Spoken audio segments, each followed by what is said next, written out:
All right, ladies and gentlemen, welcome to the Off Axis podcast. I'm here with Julian Callari. Julian is a professional trampwaller, one of the originals from Maui. Julian, what did you do growing up?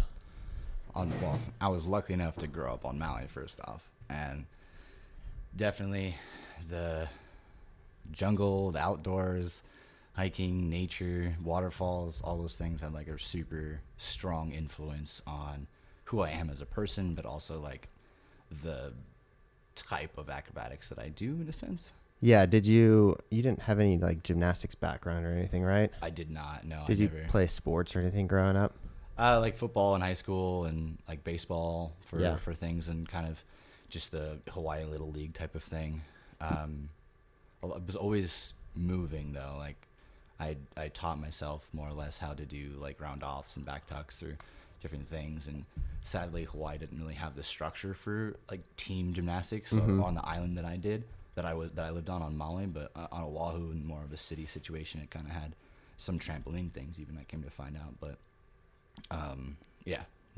sadly no team things. I did have like a recreational gym at one point where I was able to kind of at least jump into a mat and experience a spring floor and things like that and get some coaching. That's actually where I learned how to twist the wrong way. So, I mean, good and bad coaching, it works. Did you ever picture yourself being an acrobat growing up, or was that out of the question? Well, I mean, I didn't necessarily know that it was an option. You know, it was something that I kind of took for granted that I was able to do growing up, just even at like lunchtime at school, hitting like wall flips with my friends and just, you know, jumping off of waterfalls and hitting the flips there and just and stuff from that. But I never put two and two together. I kind of saw it more as a joke more than anything, especially with like the tourists always gawking at you when you were doing the flips and the things, and like come to realize now as a reflection, that was kind of like my first stage, was having the tourists like want to take pictures and be extremely impressed by the gainer or the flip or this and that. You know, it wasn't crazy dives. It was all about the splash. It was like, how much can you get the rocks wet behind you type of thing. So you like mostly did a lot of like cliff diving, that kind of stuff. Yeah, definitely. Cliff diving was how I got past the fearlessness or like no fear of heights type of thing. Yeah. When did you start doing that? That was a young age. I started doing that from 11 years old. Yeah. Did you like surf at all or anything? I did surf, but I was not a major surfer. A lot of it was in the freshwater, or I was a skater growing up big time. Yeah. They have some really, really nice skate parks on Maui and just like sweet bowls. So yeah. Shred the gnar. Damn. I should have gone to a skate park when I was there. Yeah, no, there's a good amount of them. They just built a new one too in a town called Pukalani. It's like up country, kind of near where I live. So it's like a really nice park. It's pretty sweet. Nice. Haven't got a little chance to skate it yet, but I'm sure one day. Yeah. And what kind of cliff jumps were you doing? Is it like small ones, or did you? Well, bigger the better. Yeah. I was always kind of searching for more height because I wanted to fly. Like since I could like formulate how to say that to my parents. Yeah, like, for I want to be a bird. Why do you want to be a bird? Because I want to fly. Like let's feel that soar. So yeah, kind of looking for height was how I found it more or less growing up. It's like, okay, how long can I fall and how safe can I do it more or less? And the whole process kind of became like, you know, checking the water before you go, seeing there's no rocks, no sticks in the way, but it's just like warming up to what's about to happen. And then just, you know, giving back. Hawaii in general is just an extremely powerful place. So to sit and soak in any of that is like a privilege and something to like recognize and be a part of and be aware that you're a part of it. Yeah, I noticed there was a ton of kids at the cliffs that I went to out there. It's like a pretty like good community of like cliff jumping, and it is like who does like the biggest splash, and it's not like perfect technique and like no way. Like doing good technique probably never crossed your mind ever, right? No, I mean, again, we all start as a huck and chuck. Yeah, exactly. That's like that's how you accidentally find your style or like your move, your niche. And you know, mine was gainers at that moment. So I was like, yeah, gainers are the best. Double gainers, suicide, you know, all this cool stuff. And growing up, it's good stuff, good fun. Again, reflecting now, seeing it, it's super beneficial. Oh yeah, for sure. Cliff diving is like the scariest. And like if you're comfortable doing that, you're gonna be comfortable doing a lot of other things. True. I find that when people grow up doing gymnastics, like landing in mats their whole life, and like when they're in like essentially situations where they have to save themselves, they don't have that there for them. True. I mean, I see that. I definitely can, like, growing up in that environment, I was envious of the people who were able to do it into a mat Yeah, me like too. 100 times before. And, you know, I just would look for the softest patch of grass for a bit. But, you know, even then, kind of that led to a spot of being like, okay, I do need to go into the gym to focus on this specific right here that I can't, like, this variable needs to be a way for me to get this done. And Yeah. that's where that controlled environment comes from. And Yeah, for sure. If you have those like those movements programmed in your head at a young age, like you're at such a huge advantage for later in life being an acrobat. I agree. Definitely. Yeah. But the mindset I think like that skaters grow up with, and like it's just a totally different one. Yeah. It's not like It's a little freer. yeah, for sure. Not being graded per se. Not like judgmental on like how you look and that kind of stuff. True. It kind of goes with the times as well. Like, you know, what trends are in for skating, or even like snowboarding, skiing, any like board extreme sport as well. They all have like, you know, how they dress, what moves are hot right now, like yeah, who definitely their favorite pro is and whatnot, and like what you know, even with circus, obviously it translates very well. And I'd say that, you know, the tramp wall is kind of the half pipe or the skaters of the circus community. And yeah, no, Chads all the way, dude. I would definitely agree. It's like the extreme sport of circus, because it's like something that's like you can go do it and you can do it for long periods of time. It's not something you just train for like a specific act. Hell, I mean, yeah, in a sense, like we perform kind of at this level and train a little bit better, and then everyone, you know, when you're with that really good group of people and stuff, and you hit that jam sesh energy, and you're just like, you know, have all these new tricks. Even when you're first learning wall, you know, the first 2 weeks of it is like new trick every day. Like you get breakthrough after breakthrough after breakthrough after breakthrough. It's not until you hit those ceilings, you hit those walls, or literally hit the ceilings or the walls and things, and you have to, like, again, take it to the gym or take it to this portion of taking off these weird variables and really, really honing it in. Yeah, I agree. So the last 2 years have been pretty rough for you, I can assume. You did tear your ACL. Was it in both legs? No, I didn't tear them in both legs, just my right. Just your right? Yeah, that was the original injury. Was when I was still in circus school, and I tore my FCL and my ACL and partially tore my meniscus a bit. And coming on from that point was I might have come back a little too early into my training. Didn't necessarily find any like restrictions within it, but like maybe about 8 months after the whole surgery situation, or 9 months coming up to the year, I started to feel more instability about it, and didn't really think too much of it, really. It didn't affect, especially with wall, it didn't really affect how I was landing or what I was doing, like, too much. Didn't low have much impact pain on your back mostly. And in my eyes, I'd already had the surgery, so it was like, oh no, I'm good. Like anytime I felt something weird, it would just be reinforced, and everyone around me too was just like, oh bro, you're all in your head, like just, you know, keep going forward, keep pushing it, like you're gonna be okay. And it's like, no, that's something I obviously wanted to believe in that moment for sure. Yeah, definitely. So right as the injury happened, did you know like that you needed surgery? I did not. When it happened, I did it on a double twisting pullover. Yeah. When I was like setting my lights for November presentations within school, I just gave a little too much direction in the bed coming up to the wall. I didn't have it like up and over, so I twisted like as I was landing. So my leg stayed in one spot, and my whole other upper body kind of just kept twisting. Oh, okay. And I hit an angle on it. I remember it's like, you know, just getting a weird angle with a stick. I was like, and it just fell over my back, and I was like, oh, what? And kind of got up, finished my last pose, and then that was the end of my act. And I was like, all right, like my knee's a little weird, a little wonky.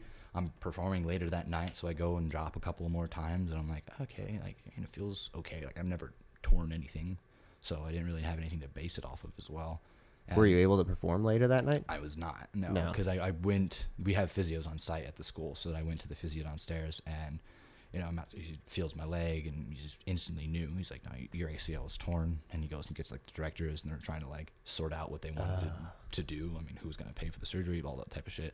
Yeah. And did you feel a pop? I felt like just like a point of like it stopped. Like it was like gone and then stopped, and then I fell over. Oh, okay. I really felt it. Like we were like responsible for setting up chairs and other things.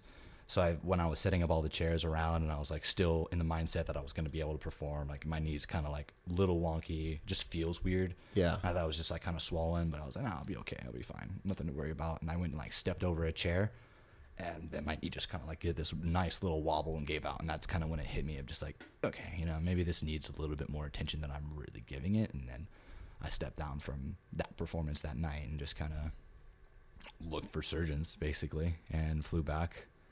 Do you think there was like any kind of prevention you could have done to prevent that injury at all? Well, I mean, it like in the reflection portion of it now, like my training leading up to it was weakening my ACL. How I was training was detrimental towards my body in a general. Like I didn't have good technique. I was labeled as reckless. I had 2 gnarly ass crashes. I'm sure everyone has seen those crashes now at that point, where the roller coaster in the background at Wonderland. Was that before the injury? That was before the ACL injury. But there was one specific one where I tried to do pull over to handstand and then kick double back off the wall, and I kicked way too hard and I flew off, but this leg stayed on the bed and the other leg went off, and that's when I didn't feel anything then, but like looking back at the videos and seeing how I landed and seeing all the rest of it, was like, ooh, that's where I weakened my ACL for sure. And then the leading up to that, it was just, you know, small little things. And your ACL is, you know, sadly designed to tear. It's like a crumple zone for your body. Like you don't want to tear it, obviously, but the alternative is breaking your knees.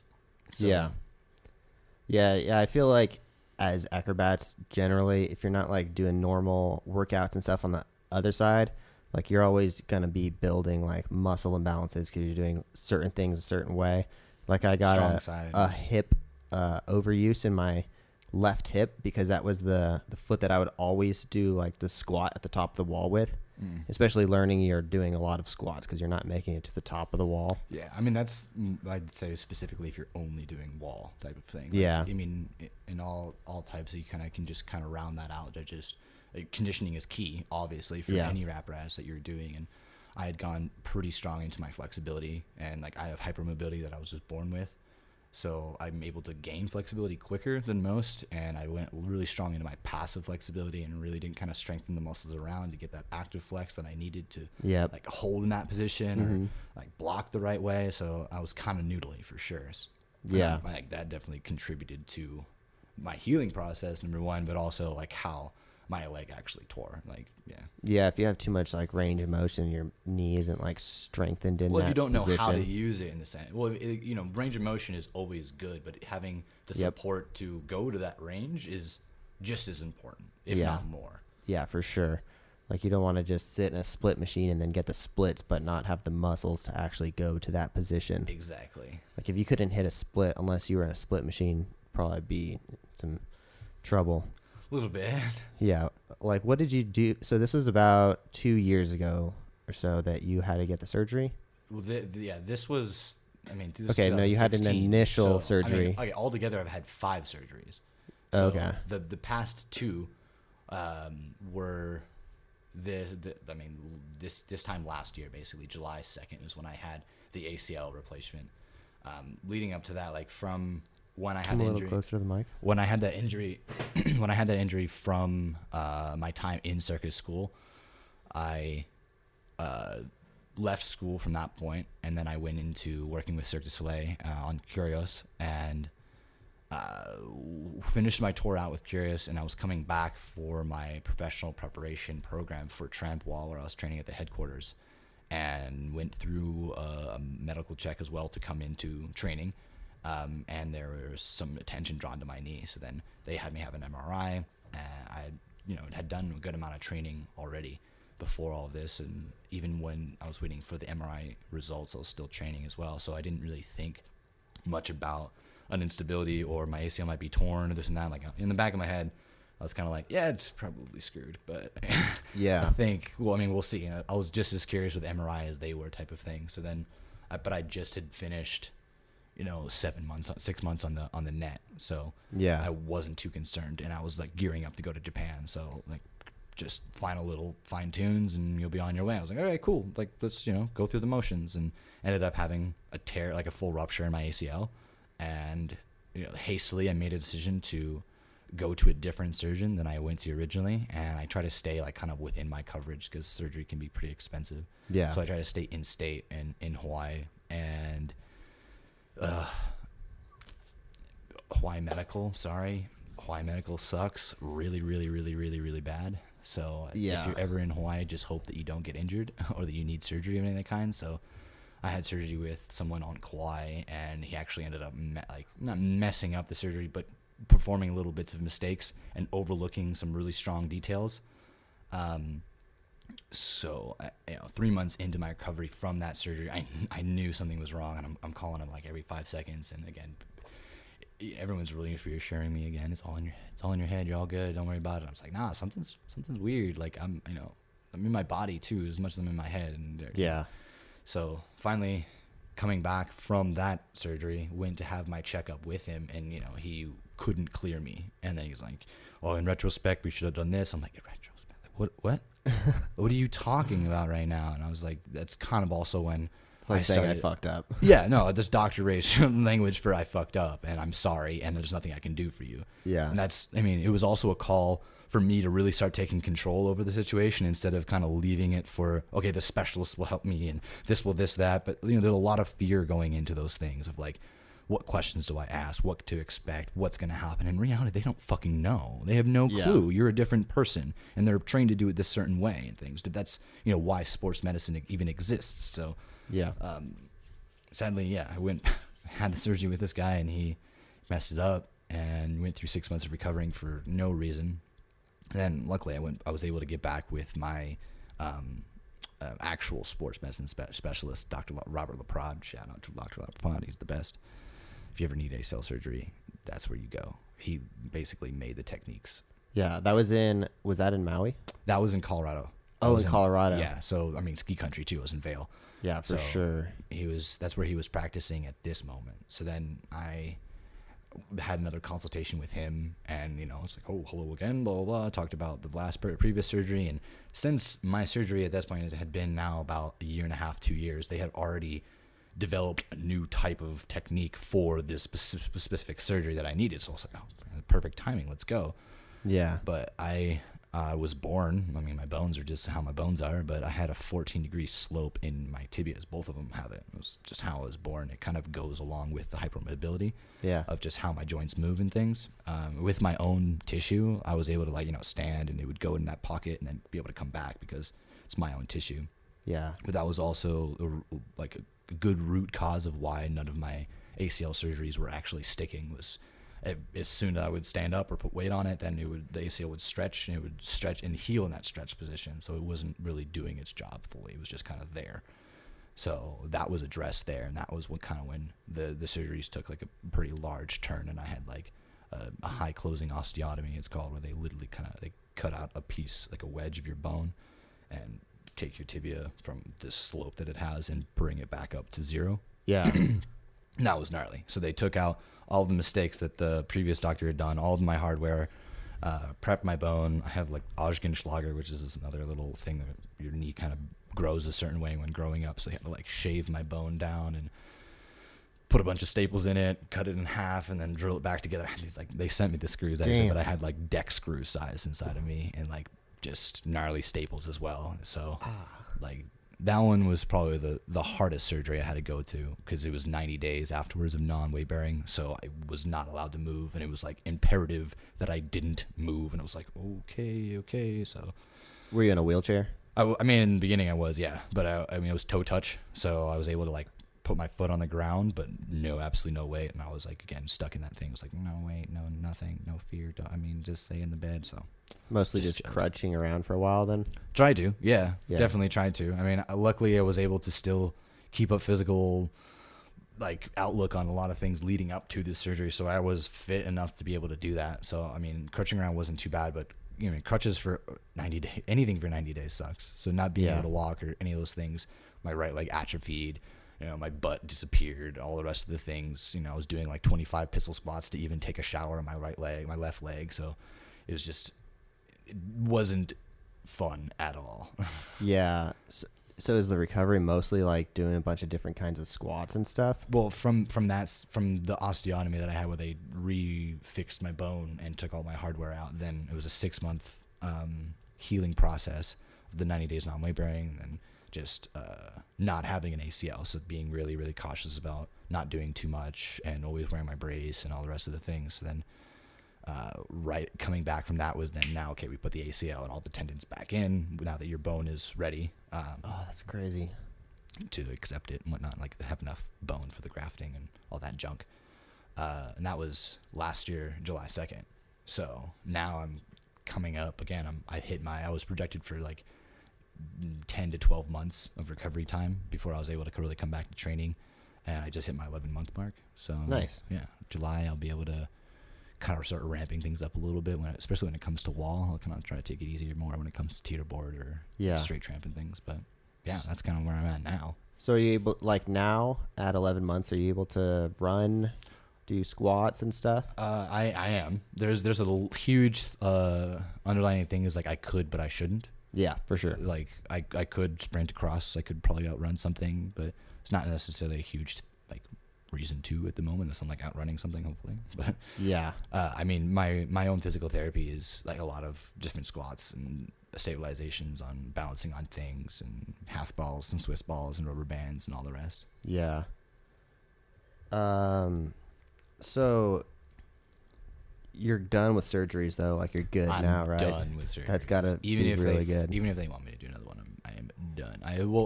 Part of the whole surgery recovery outlook, or what I gained from it, was to let go of outcomes. Like really, really let go of outcomes, because I mean, if someone had told me like, yo, you're going to be out for the next 2 years, I probably would have been better, because I could have kind of switched focus in my head about what I felt was necessary in my life at that time or something. But you know, for it to come literally in 6 months, in 6-month increments each time, and like it just reset button, I kind of just lived in that uncertainty for a really long time. And it was just like, you know, will I be able to flip with this? I always knew that I could. I always knew that I was going to be able to.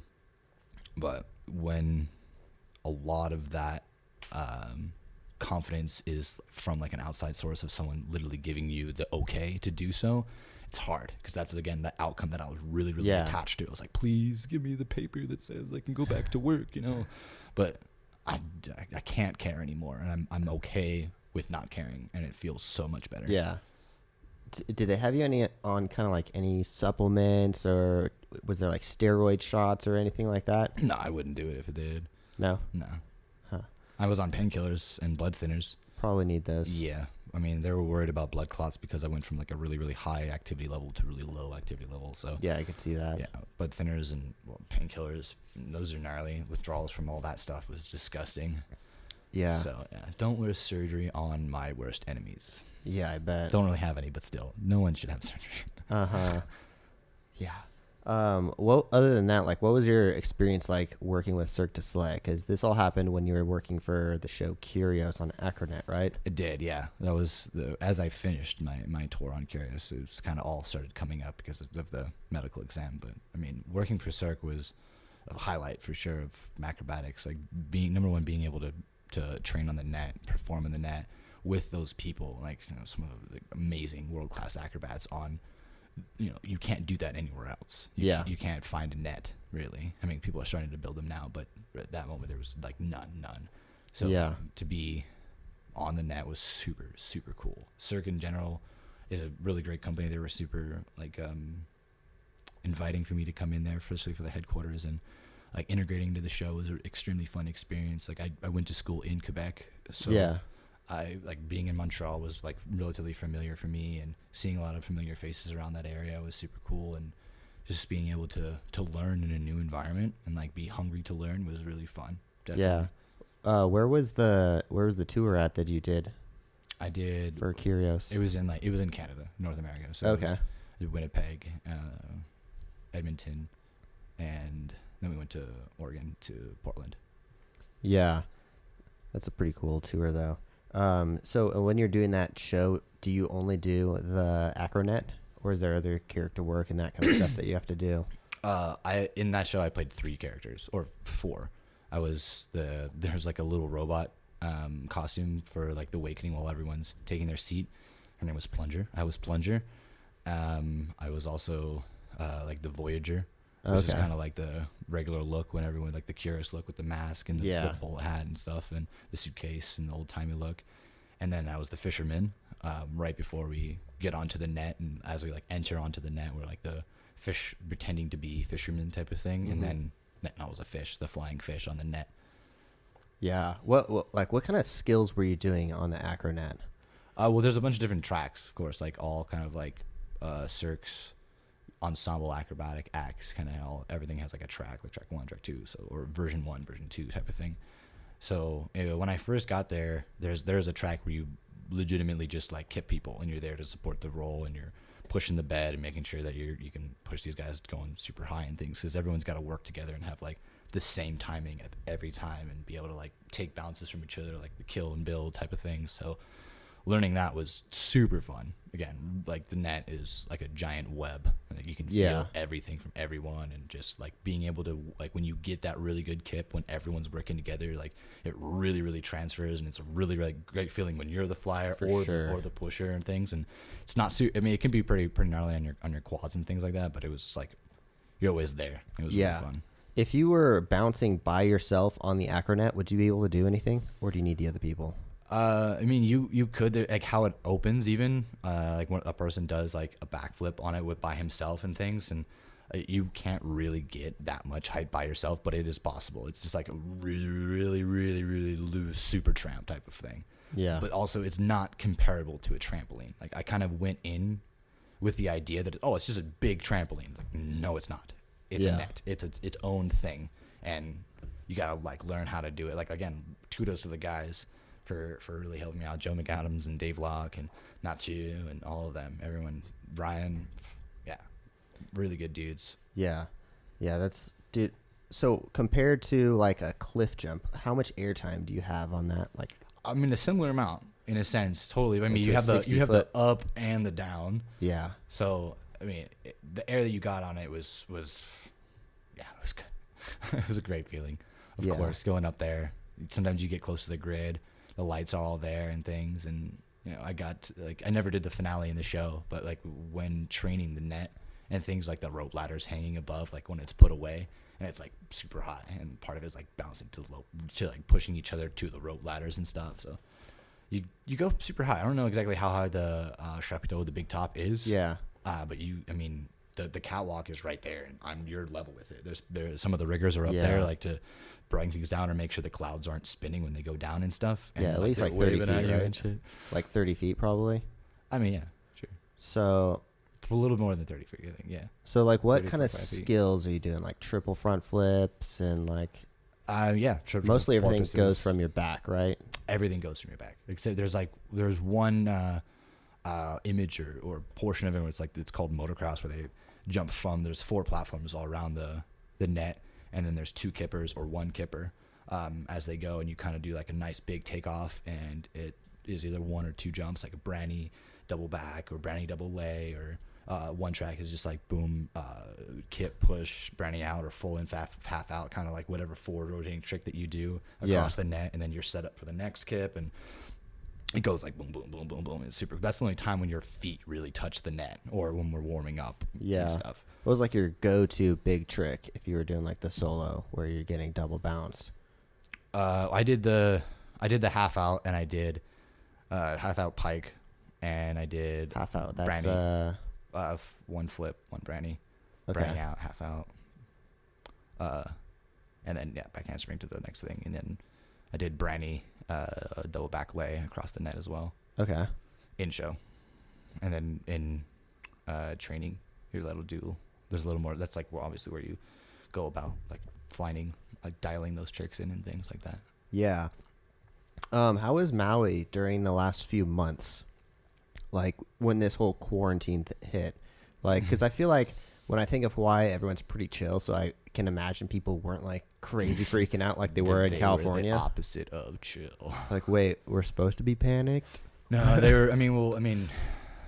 It happened in a really interesting time as well, because This summer for 2020 was like projected to be one of the biggest summers for Hawaii, and especially commercial activities. And on Maui, I mean, in Hawaii in general, tourism is probably one of the biggest incomes for it in general. Like it Definitely. Yeah. But fucking everyone kind of flipped out, or everyone was getting to a boiling point because there was too many tourists.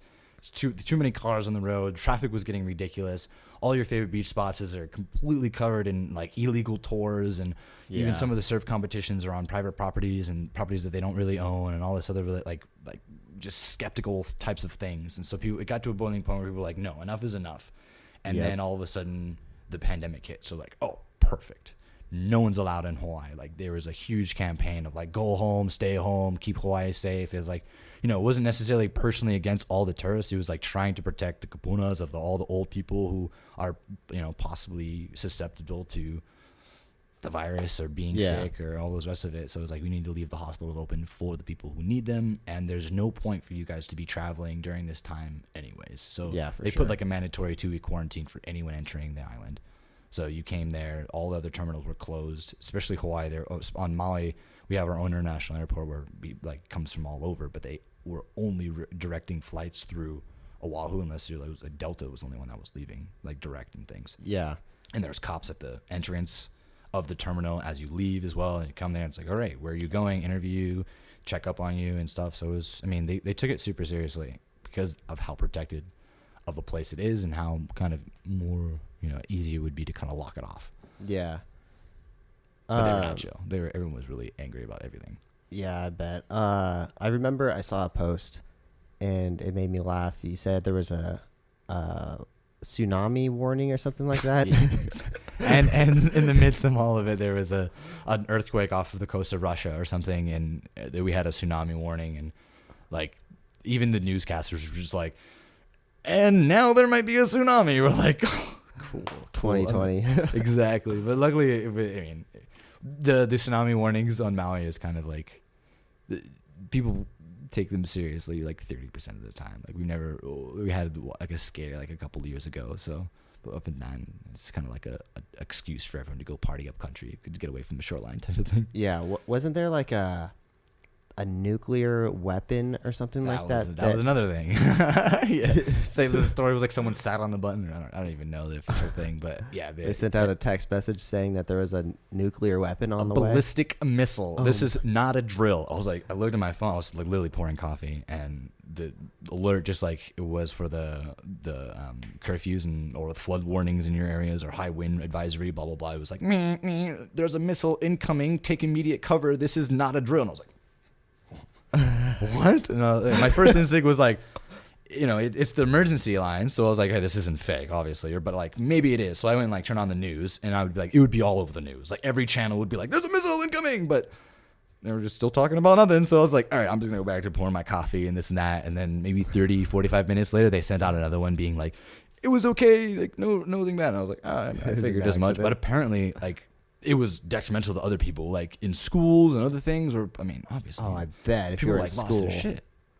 Like, do you even have a place to go? What do you do? Where do you go? Hide under your bed. Yeah, right. I mean, that should be good. Get in the refrigerator or something. I don't know. I can't just survive a nuclear blast.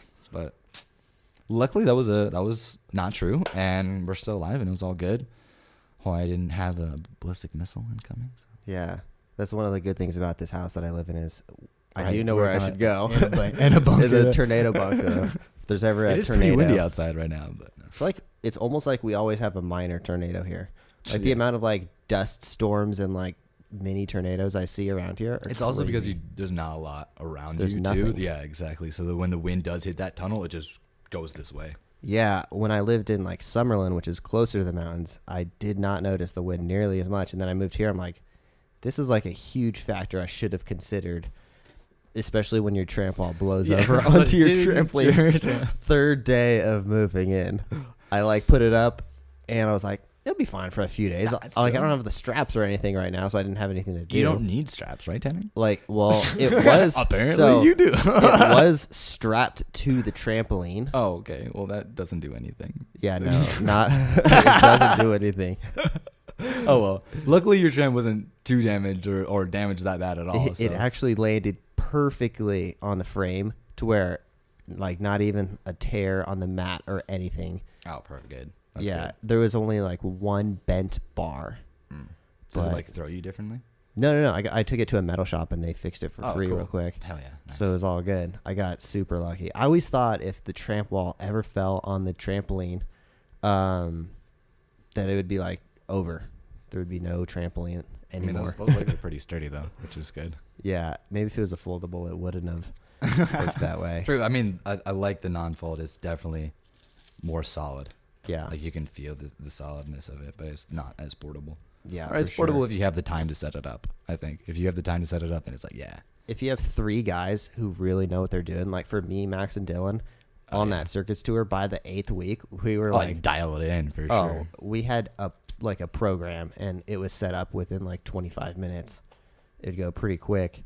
But if I have like 4 people, it doesn't matter how many people you have. If they don't know what they're doing, it's like an herding hour-long cats. process. Yeah.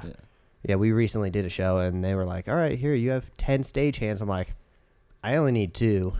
Like, you guys can go do something else. What was it like going to circus school? Circus school. Okay, wait, so We you... jumped around with Maui, circus school, circus.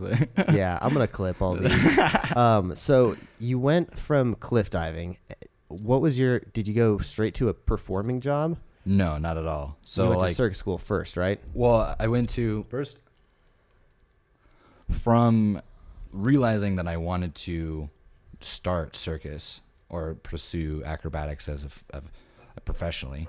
I moved to Los Angeles because that was kind of, I was with someone at the time, and she had already moved to Los Angeles. So she had found a place where I could train and this, and she's like, check this out. And they have this program. So I was like, this is kind of what I'm focusing on. I don't really know where to start, so I'm going to. And yeah. Where was that? Like, where did you originally start doing trampoline? What gym? Well, I didn't start with trampoline. Oh, okay. You started with something else. I started with trapeze, fixed trapeze, like fixed point type of thing, like not swinging or static trapeze, at a studio called Kinetic Theory Theater in Culver City. I was there for not that long, but long enough to learn a lot of good things, like good values on a lot of things, and just my introduction towards circus. in a Yeah. sense. Yeah, and then did you start going to like Tempest or something? I did. That was the first place that I actually had first access to a wall. Yeah. Did you? So you went to circus school. Was that before you had any performing jobs at all? Yeah. So when you go to circus school, what is it like? Do you do any college work or any of the like educational stuff? For Americans, not necessarily. For people who live or grew up in Quebec or some foreign people from France and other places or Sweden, then they have like I don't know, I think it was mandatory. It's kind of like a community college situation where they'll do academics along with circus, but they just have a different schooling system for like high school and whatnot. So I don't really know all the logistics of it, but we don't have that. So we graduate at 12th grade and they continue on type of thing, and it's considered more. So they do both circus school and the community college down the road, but Americans weren't required to do that. So I had some like circus academics about like creating a show or learning how to read a contract the correct way or knowing what to look for, rigging stuff, different knots. That was kind of the more like paperwork type of stuff that we'll call it. Yeah, that is good to know though. Yeah, those are all super good things to know, especially rigging. Even if you're not an aerialist or any of those things, like being able to spot bad rigging or any of those things just is another set of eyes being like, okay, that doesn't seem right, but let's try to do it better. And yeah. Yeah. So there's a specific, like you went to school specifically to learn TRAMPWALL, right? Well, in school you can pick 3 disciplines. 3 disciplines. Which ones did you pick? My first discipline in the year was TRAMPWALL. Second discipline was Chinese pole, and then third discipline was like a group thing, and that's where I started doing teeter board. Oh, okay. And some Russian swing, but I didn't really like Russian swing. It was kind of scary. Yeah, Russian swing seems like I don't know. Especially after hearing about that guy that missed the whole pool and I'm like, I didn't even know that. apparently someone missed the whole pool. I guess his knee buckled and went sideways or something. That's kind of why I'm a little. I mean, Russian swing. I mean, even teeterboard. Those are a little bit more like kind of the unforgiving ones. Like tramp-wall, there's a lot of room for this kind of free form technique and like rules being bent and broken and kind of interpreted. But it's generally pretty safe. More or less, yeah. You're falling kind of from the top of your bounce, so it's like 2-4 feet, if that. But when it comes to teeterboard, your straight tramp or Russian swing, you kind of have to have. There's a set of rules that you don't really break, type of thing. Yeah, no, we got a teeterboard gifted to us on the circus tour, and we didn't know what we were doing at all. You broke all the rules. We all tried to do a backflip on the first day. Oh, yeah. All of our knees buckled. Everyone landed on their heads. Like I was only allowed to do straight jumps for the first 6 months of teeterboard, and that was like... If only we had that. And, like, I just think that us having a teeterboard backstage was probably, like, the worst apparatus you could have for people to play on. Yeah, I'd agree on that. Like if it was a trampoline, like at least you could warm up on it and stuff. Well, you should have like a really strong trampoline or technical background before stepping over to teeterboard, I'd say. Definitely. Or it helps big time. Like, yeah.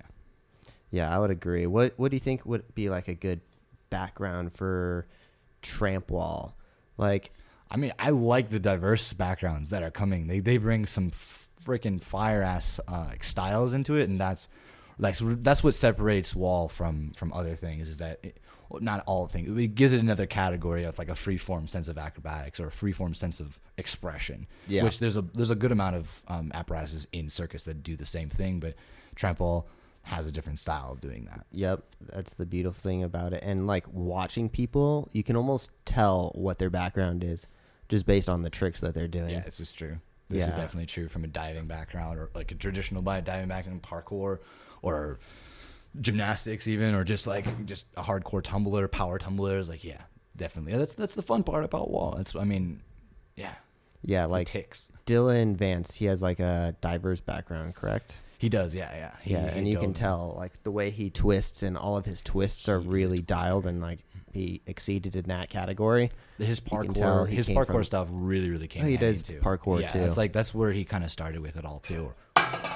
Yeah, kind of what brought him or helped him go to wall type of thing. Like I met him in Emerald City, and he was like super jazzed for everything. It was like, I mean, he's my acrobatic partner. Yeah, for sure. And then like people who grow up in the skate park, you can tell like they have specific styles, like Marley, and like then you can tell when people have perfect swans and like perfect ball outs and everything's nice and tight. They went to like they were gymnasts growing up.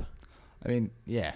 Well, I mean, I've definitely met a good amount of tumblers who had a hard time translating a lot of that stuff to wall, or a good amount of straight trampolinists who were competitive or things and had a really hard time translating that to wall, or not giving into those motions because it would affect their actual training, because TRAMPWALL is fun and it's supposed to be fun. So but it shouldn't affect like being able to twist ball. Like, it's some things are encouraged, but they can be detrimental towards a consistent type of acrobatics, and kind of discerning those two things is how you even gain your own style as well. Like I'm super I'm adamant about myself twisting one way, but other people might be like okay with twisting both ways, but that's their opinion, and that's okay on TRAMPWALL. There's certain apparatuses where that might not be okay, but yeah.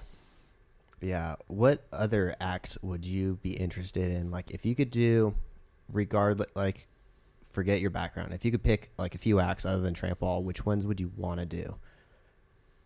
Well, I mean, my background's not only in TRAMPWALL. Like I started with Chinese pole, and again, like a lot of partner acrobatics and movement on the ground, capoeira based type of just dance and flow and shit. So like, being able to incorporate all of that is what helped kind of TRAMPWALL bring it all together and things.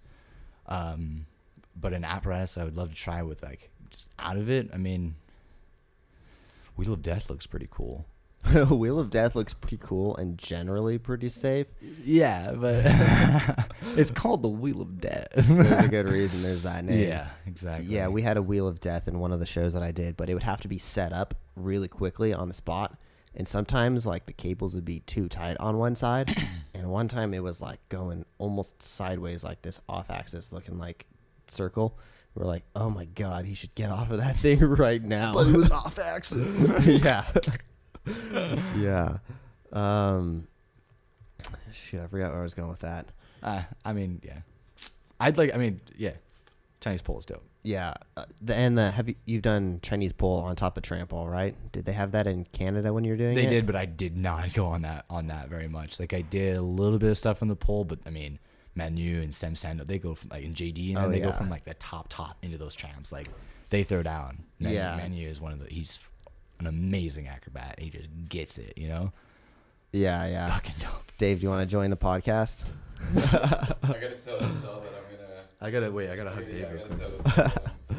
That I will be doing it if I do. Yeah, so we're talking about the Oval show. Maybe like 25 minutes ago. Okay. Yeah, about that. Yeah, we'll be done in a few minutes probably. Sure. That show was, you did it one summer, right?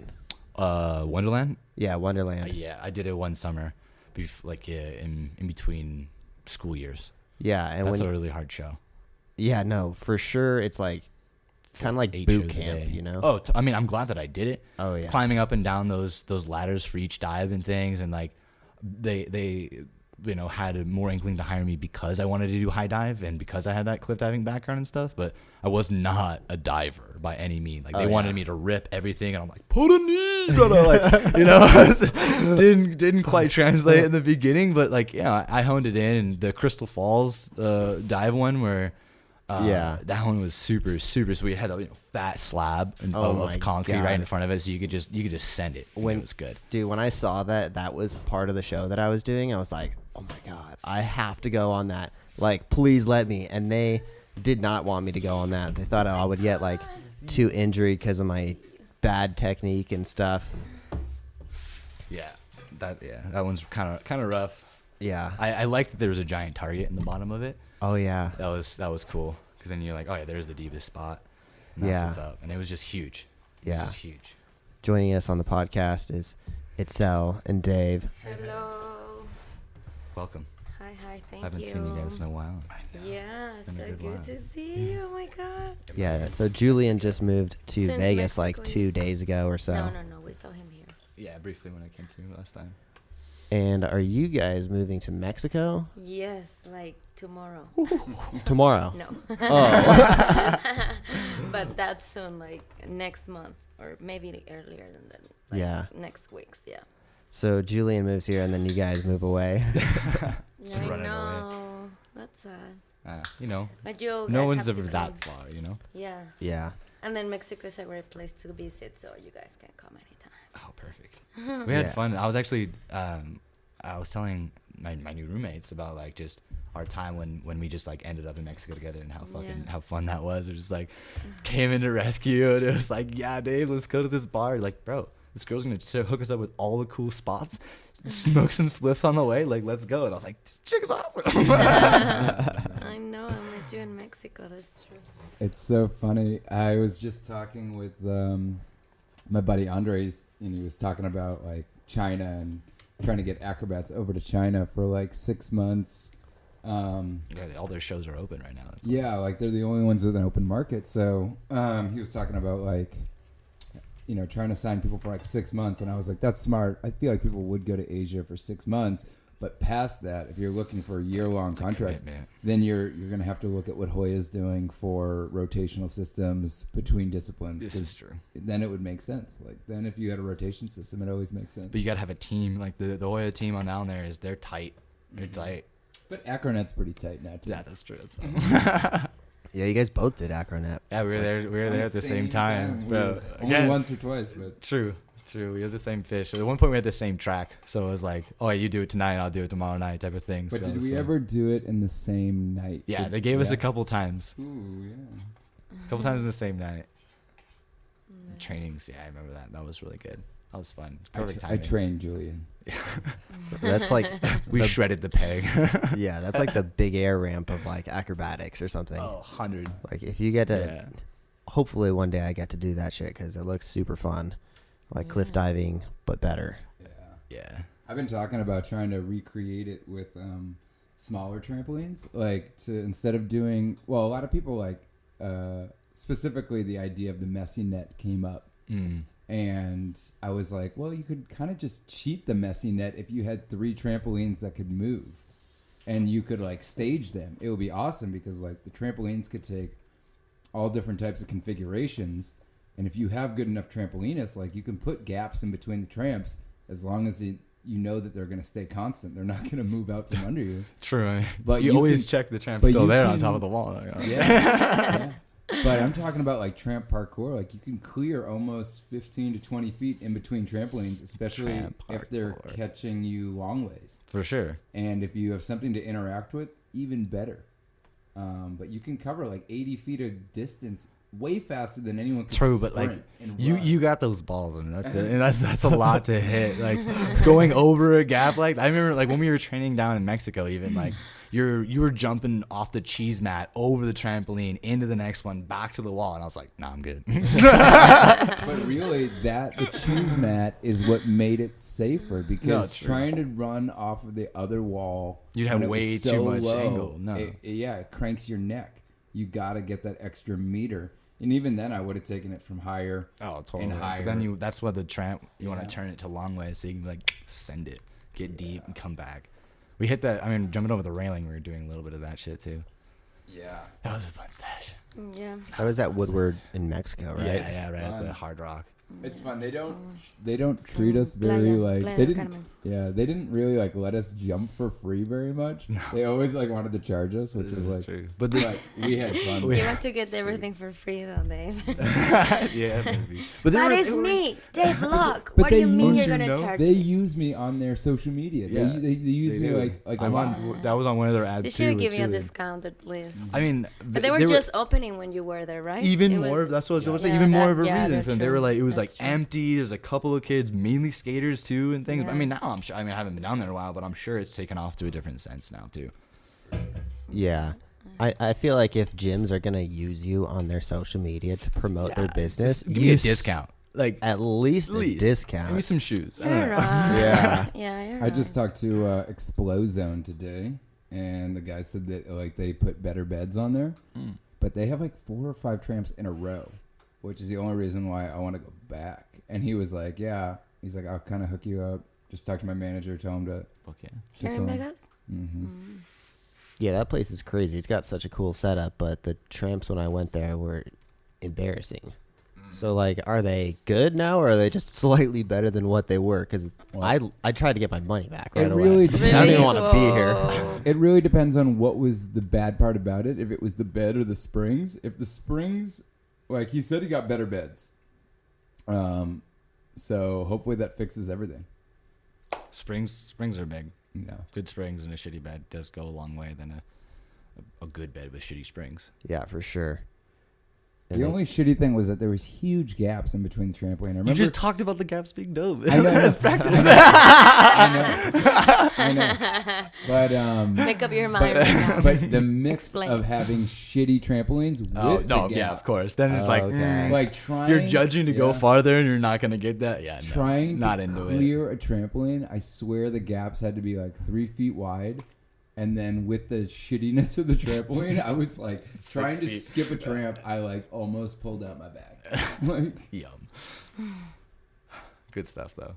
I hit some gaps. The only gap of the part of the trampoline that I've hit was that oval wall when I was like 4 feet away from the wall itself. But you didn't really feel that, and like when you're running it, you did, but it wasn't the same. Or they would clear over it like from tramp to tramp because they were like angled.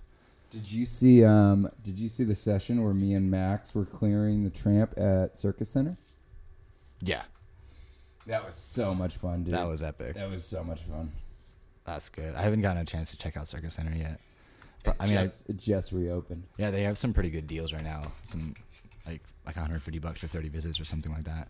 Ooh, that's a good one. Because there's no time limit on it. Yeah, I think it lasts like 30 visits instead of like for a month type of thing. So that's cool. Well, yeah. Do the math on that and figure out how much you're paying per session. You do the math. Well, I'll do the math. What is it? 30 sessions for how much? We're acrobats. We don't do for math. $150, or I think they have like day rates for like $18. This is all secondhand information though too. There's no way. There's no way they're charging $5 a session. Oh wow. I mean, they're trying to get people to go in there. Well, That's yeah, true. they're- That's what they yeah. should have been doing in the first place. I We're think coming from I mean, quarantine. Nobody it's just has money. so expensive But to go there. That is smart because that would fill up half of the gym. For And sure. And so if you eat that for a month, whatever, Yeah. you know, like it's enough to get the buzz and the community back. Yeah, I mean, that's what you got to do is get people in the doors first. So maybe they do have a nice low price. I love that place. I just, especially now that they fixed the trampolines, because they were initially very, very bad. But That was like the only thing that I heard bad about it. I It's didn't like, think it's I super didn't think they cool. were necessarily terrible, but like I would always have to jump from higher. that means they're terrible. No, they made for excellent. They made for excellent crash mats. And They were the best place to kill my balance. yeah. I mean, it's a crash mat, but it also gets you back up on top of the wall Yeah. as long as you took off, a meter higher. Just gotta work that much harder. I can definitely be a little bit of a stickler for like a perfect setup. Like I don't know how long I've been bugging you to raise your wall to fucking 12 feet. I'm just like, just do it. Like, Well, we have what? parkour blocks now. There's Yeah, a- woo. No, there's a new 12-foot wall in town. I just was down there and I forgot to drive by it because we were literally just down there by the outlets and I wanted to stop by Trapeze Las Vegas so bad, just to see if their wall was up because they were saying he said it was going to be 12 feet tall. I think. I mean, that's cool. As long as it's got a good trampoline to push at Actually, it. I can't wait to try the one in Circus Center that is shorter to see if I can make it to the top. It's so hard. Being light and Being small, light yeah, is it hard. does give a I good really push advantage. it. There's a little Julian, tobacco in there, A though. What little is bit. Yeah. Okay. Well, I mean, yeah. It's better than mine because mine will be like 50%. But Yeah. It's like 50-50 or like 80-20 maybe. Really? I'm not sure. Let me see you later. I Yeah. can't remember. If you're small, you definitely are at a disadvantage on tramp wall. Yeah. You have to have like perfect technique. Well, good bed work, yeah. Yeah, It's for been sure. so frustrating. Like I notice if you're bigger, you can generally go a little bit higher. What if I put some weights on my legs or somewhere? That could Will work. that help? Get like Yeah. a weight vest. You would Yeah. need it. I think you would I think it definitely would Here, in need the hurt it. chest, after a in while. the chest. I think you definitely need it on the torso. There's no way ankle weights would help you. No, you just drop your legs. Slam your heels into your ass all day long. I did it one time. I was at a gig, and I had my work boot Palladiums on, and just first trick I did, I hit my heel, hit my ass so hard, and I was like, "What the fuck?" And then I was like, "Oh shit, these boots." 10 pounds in each foot. It seems like a kind of funny like video idea, like trying to do like a game of like dismount, but with ankle weights on, and see what tricks work better. Yeah, dude, put on the handicap. Be like, if you think you're way better than that person, you have to put on the weighted clothing. I did try to put hang weights to do hoop, and I spin like crazy. It makes you bet. spin so much faster for the weight. It changes everything. A little bit more weight. Get a little wobble. Yeah. So, Julian, how has it been being? Well, how long have you been out? I moved to Vegas 3 days ago, 2 days ago. Yeah. No, But how long the were you fifth. out of acrobatics? Oh, out of acrobat, almost 2 years, close to it, Oh my a god. year and a half. Are you We did- ready? Are you ready to be back? Are you back? Well, not yet. I hit my 11th month mark, and I have 12 months altogether. Oh, So, yeah, I could. It's the I could but I shouldn't type of situation, and I've also been doing a lot of nothing, so I'm having to like just kind of turn that dial up, kind of slow and slow, yeah. kind of a 0 to 100 type of person. So it's been tough, but also a good challenge. Yeah. Well, that's good. Soon. Soon, very close. July 1st, I'll go to Minneapolis and get my clearance from my doctor. Are Nice. you going to the beast, the belly of the beast, into the lion's den? And then it's off to the races, right? You're good after that. Then I get like the only piece of paper that's ever mattered to me in the world, and let's go. Nice. Artist reborn. And then it's just about finding a place to train that's consistent and cheap. Yeah. Well, my house is free. But your wall's too small. Well, I think it's so thinking about getting big. some new scaffolding. It's too small. Dude, if it wasn't for COVID, I would have a brand new 12-foot wall. We have a wall that's waiting for us. Yeah. What about that place that Oh, we yeah. saw I yesterday? found 3 Yes. pallet racks just chilling in No, a the- loading dock. No, not the pallet racks. The place that it was like containers. Remember that Oh, you yeah. say in downtown that they have art on it? Oh, okay. Container So park. yeah, so I was down in downtown last night, and there's this thing right by where Life is Beautiful, kind of where the Meerkats is across from the container park. There are 2 containers stacked on top of each other, perfect. And there's an alleyway, and you can drive right up to it. So we could Just drop a we giant took over there. no. This is what the idea that me and Tanner had is we take the Eurobed, the good one, and we ratchet it to the top of the trailer, and so then you fold it, and so then you're driving with the trampoline already folded, but it's ready. It's already extended and it's ready to go. And then from there, all you have to do is undo each wings and lock in the legs, and you should be able to pull up right to the container. Do it off of the And then trailer. do it off of. You'll be at 16 feet, so it should be a 12-foot wall when it's all said and done. And then actually, the trailer is going to beef up that trampoline to like a more of a 6. Then it blocks underneath the trampoline. No, you won't need it because the trailer is sitting up on the railings of the trailer, so Oh, it okay. has I got all you. of this belly of the trailer is now like Built-in We're gonna blocks have type of like thing. we're gonna have close to 5 feet clearance, I think, when it's up on the rails. Mm. So it's gonna be more of like an 11-foot wall, but it's totally doable, and especially right now in downtown because like it's kind of a ghost town out there, and then there's not a lot of like lights on this area. Yeah. Like I think you Might could be able to sneak it totally in. guerrilla I wanna 20 see that to happen. 30 minutes. I've been wanting to do a street tramp video for so long. It is like perfect, dude. I gotta Guys, show you you. should do that one, Wait, really. we And should the, do it now. I'm gonna And the show you art the on the- Google on the Earth thing is really of it. cute. You know, I'm Google gonna find Maps it. I'm that, gonna yeah. find it on Street Google Maps. walk. yeah, Well, because now you we can have- literally go put it down, jump, let's go. Yeah. Well, now we have Gorilla tramp stuff. foldable trampolines. Yeah. You can, Before we didn't have foldable trains. yeah. Now we can just strap it up, pop it out real quick. Cool. Street tramp. You have to hurry up. Let's do it Let's tonight. do it right now. Yeah, Let's do it. yeah, Let's flip tonight. tables. Let's Tonight flip is the tables. night. Let's go load up the trampoline onto the trailer for sure after this. Yeah. Right after we jump off the balcony. Yeah. No, it won't fit through your front door. I know, dude. I just want to rip that railing the off first thing so I said. bad, and then take First that thing I light. said, I was like, "Why haven't you put a trampoline down there yet?" He's just like, "My girlfriend won't let me do it." I have been talking about jumping in from the railing, one bounce, tack off the main wall, and then Up to one the ceiling. bounce, and then back up to the balcony. Oh, you definitely could. Do Easy to the point That. You where might hit the fucking fan though. yeah, the fan is an issue, but Fan but is an Ceiling issue. fan. The ceiling fan. on the way back, Who even needs a ceiling fan in Vegas, right? as you're going back, you can probably push off of the second floor and get a nice hand plant up into the second floor. I believe it. Easy. That sounds nice. All right, I'm gonna wrap it up right here because we're gonna run out of footage pretty soon.